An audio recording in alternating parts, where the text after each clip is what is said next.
இன்னைக்கு நாமக்கல்லையும் கரூர்லயும் விஜய் அவர்கள் வந்து பரப்புரையில ஈடுபட்டுட்டு இருந்தாரு. கிட்டத்தட்ட ஒரு 6 to 7 மணி அளவுல வந்து கரூர்ல பரப்புரை ஆரம்பிக்கும் போது அங்க அதிகப்படியான கூட்டம் சேர்ந்துருச்சு. இதனால கூட்ட நெரிசல்ல சிக்கி கிட்டத்தட்ட 13க்கும் மேற்பட்டவர் வந்து இறந்துட்டாங்க. இந்த எண்ணிக்கைகள் வந்து மேலும் அதிகரிக்கணும்னு சொல்லிட்டு இருக்காங்க. இந்த நியூஸஸ் வந்து இப்பதான் வர ஆரம்பிச்சிருக்கு.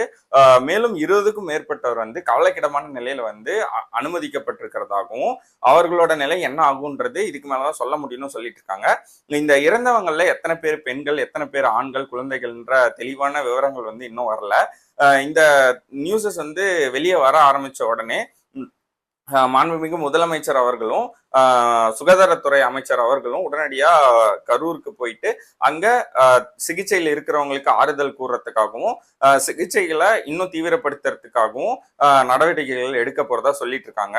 ஒரு ப்ரீ பிளான்ட் இல்லாததும் அதிகப்படியான கூட்டம் அங்க சேர போறத முன்னாடியே கணிச்சு அதுக்கேற்ற மாதிரியான வசதிகளை செஞ்சு கொடுக்காததும் தான் இதுக்கு காரணம்னு நிறைய நியூஸஸ்ல வந்து சொல்லிட்டு இருக்காங்க. இந்த எண்ணிக்கைகள் வந்து மேலும் அதிகரிக்காமல் இருக்கிறதுக்கு பிரார்த்தனை பண்ண வேண்டியது நம்மளுடைய கடமை.